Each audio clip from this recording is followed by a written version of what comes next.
बच्चों, अपनी इस वीडियो में मैं आज आपको कराने जा रहा हूँ जीवों में जनन।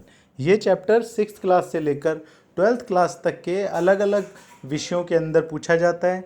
जैसे कि मैं आपको बताऊं कि 10th में साइंस का ये हिस्सा है और 7th 8th और 9th क्लास में भी ये चैप्टर साइंस का हिस्सा है।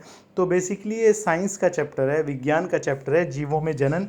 इसका अर्थ है जीव जनन कैसे करते हैं, यानी कि जीव अपनी संतान को जन्म कैसे देते हैं। तो आइए शुरू करते हैं। बच्चों, सबसे पहले जनन क्या होता है? देखिए, माता पिता अपनी संतान को जन्म देते हैं, यही है जनन, इसी को जनन कहते हैं। सभी सजीव अपनी पीढ़ी को आगे बढ़ाने के लिए अपनी संतान को जन्म देते हैं और यही जनन है। जनन के दो प्रकार होते हैं, एक लैंगिक जनन और दूसरा अलैंगिक जनन। लैंगिक जनन का अर्थ होता है जब माता पिता दोनों आपस में मिलकर अपनी संतान को जन्म देते हैं, तो इसे लैंगिक जनन कहते हैं। बच्चों, लैंगिक जनन कौन करते हैं? सभी जीव जंतु और पेड़ पौधे लैंगिक जनन करते हैं। बच्चों, जितने भी जीव जंतु आप देखते हैं जिसमें माता पिता दोनों अपनी संतान को जन्म देते हैं, वो सभी लैंगिक जनन हैं। अलैंगिक जनन क्या होता है? जिसमें माता पिता की आवश्यकता नहीं होती। बच्चों, जब एक अकेला जीव खुद अपनी संतान को जन्म दे सकता है, उसे किसी पार्टनर की ज़रूरत नहीं है, वो अकेला ही अपनी संतान को पैदा कर सकता है, तो इसे अलैंगिक जनन कहते हैं। कुछ जीव ऐसे होते हैं जो अपनी संतान को पैदा करने के लिए अलैंगिक जनन करते हैं, यानी कि खुद ही अपनी संतान को जन्म देते हैं, उन्हें किसी और की ज़रूरत नहीं होती। बच्चों, लैंगिक जनन और अलैंगिक जनन अब आप समझ गए हैं।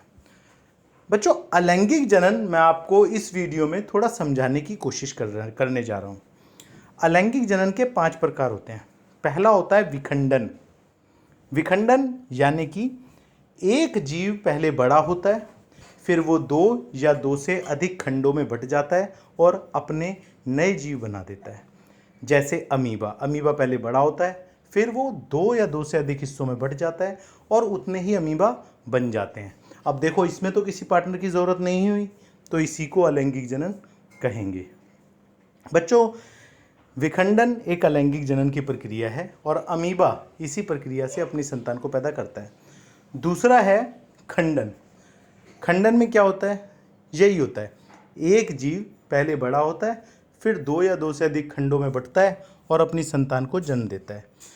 फर्क बस इतना है कि विखंडन की प्रक्रिया एक कोशिकीय जीव करते हैं, यानी कि जिनके शरीर के अंग कोशिकांग नहीं होते, जबकि खंडन की प्रक्रिया में भी यही होता है, लेकिन ये बहुकोशिकीय जीव करते हैं जो सरल बनावट वाले होते हैं। वो पहले बड़े होते हैं, फिर 2 या 2 से अधिक खंडों में बंट जाते हैं और उतने ही जीवों को जन्म देते हैं। जैसे स्पाइरोगाइरा बड़ा होता है, 2 खंडों में बंटता है, 2 से अधिक खंडों में बंटता है। जितने खंडों में बंटता है उतनी ही संतान उसकी जन्म ले लेती हैं। बच्चों, तीसरा है पुनर्जनन। कई जीव ऐसे होते हैं जिनके अगर बीच में से आप 3 हिस्से काट दें, अगर आप उन जीवों को 3 हिस्सों में काट दें, तो वो तीनों कटे हुए हिस्से वापस से नया जीव बना लेंगे और 3 जीव पैदा हो जाएंगे। इसे पुनर्जनन कहते हैं और ये भी अलैंगिक जनन है, क्योंकि इसमें भी 2 जीवों की ज़रूरत नहीं हुई। तो ये तीसरा था जिसे पुनर्जनन कहते हैं।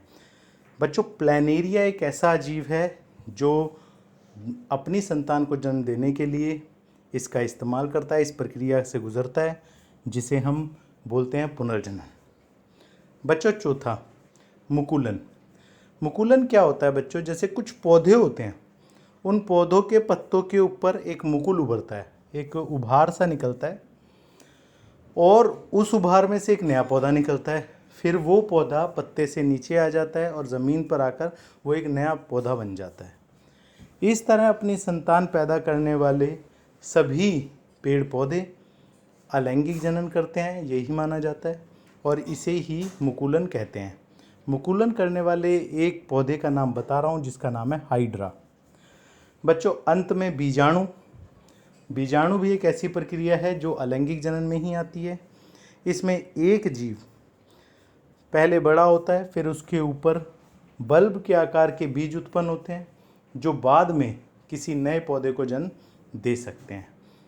बच्चों, बीजाणु मुकुलन, पुनर्जनन, विखंडन और खंडन, ये पांचों ही अलैंगिक जनन थे जो मैंने इस वीडियो में आपको बताए। अगली वीडियो में आपको बताऊंगा लैंगिक जनन।